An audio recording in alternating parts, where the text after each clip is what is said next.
Welcome back, guys. Welcome back. All right. So, Read It Studios back again with another story conversation, and this one is pretty near and dear to my heart. It is DreamWorks. Now, a little bit of background. DreamWorks really kicked off for me when The Prince of Egypt came out in the 90s, and I was really compelled by that story. Again, another very powerful cinematic piece. But we're talking about How to Train Your Dragon, and particularly I want to talk about how their story sustained for over 10 years, because How to Train Your Dragon, the first one came out in 2010, the last one came out 2020-ish, the third movie when they finished it all off, and I really was compelled by the levels of storytelling, and I'm going to go into that a little bit after I turn down this volume. First of all, the soundtrack always stayed what seemed to be authentically Nordic, and this was around the time I was in college, so I was reading the Prose Edda, and I was really impressed with how close they stayed to some of the Norse mythology. And if you need to have a reference point, check out the Prose Edda by Nori Sturluson.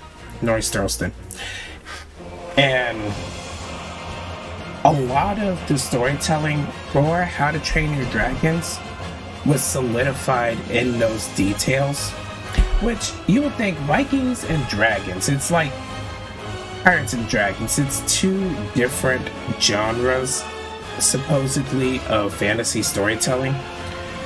So it's really impressive that they came forth with this story. Now, if you don't know, How to Train Your Dragon originally started as a book series, and it was at least 9 books. Toothless was a completely different dragon.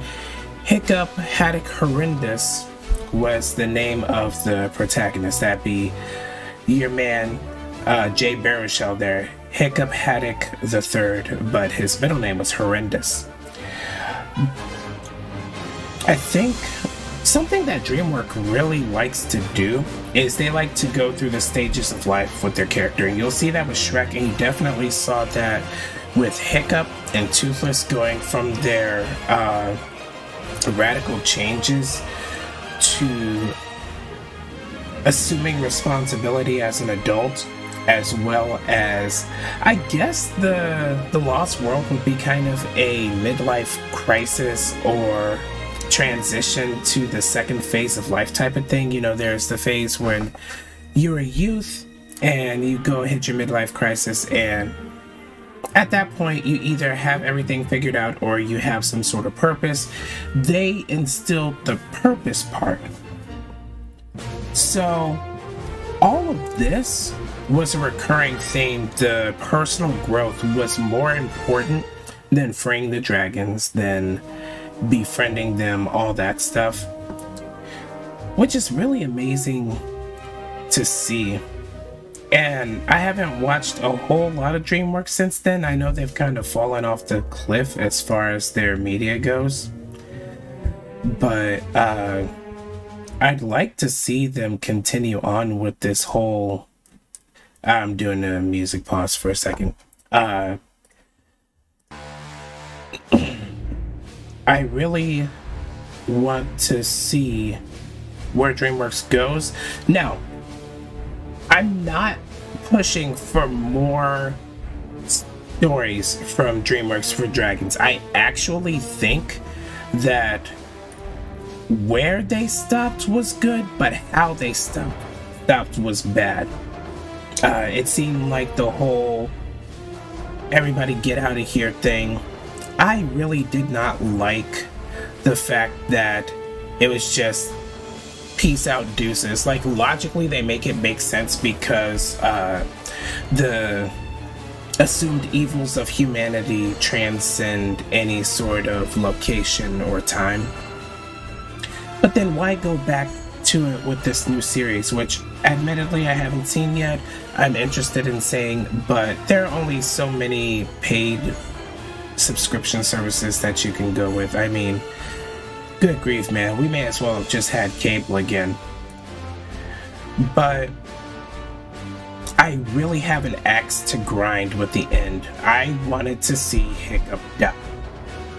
And I mean that in the absolute best way. I wanted everybody to see the finality of his life and how Hiccup and Toothless's friendship transcended distance and time as opposed to the greed of people. I think the greed of people won, where we did not see the final scenes of Hiccup and Toothless, and I think that was a really, really badly missed opportunity.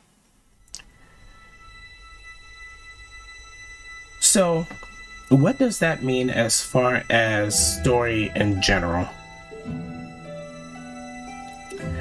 I think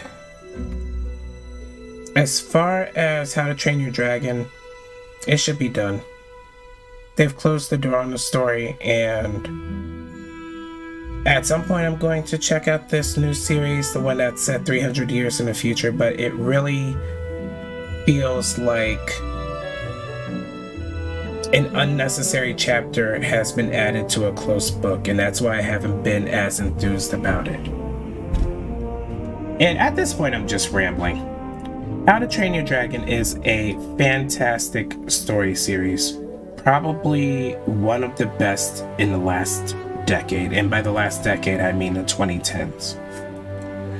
But if you have any thoughts on it, if you have any ideas on the new series, feel free to give me a shout about it. Hit it in the comments. If you like it, hit that like button, that subscribe button, and share it with a friend. As always, I really appreciate you all, and I appreciate you listening to me ramble about these stories, because they are part of our world. Every story has a reflection of our world in it, and that is part of what's so rewarding to go over them. Thank you guys. Appreciate you. Take care.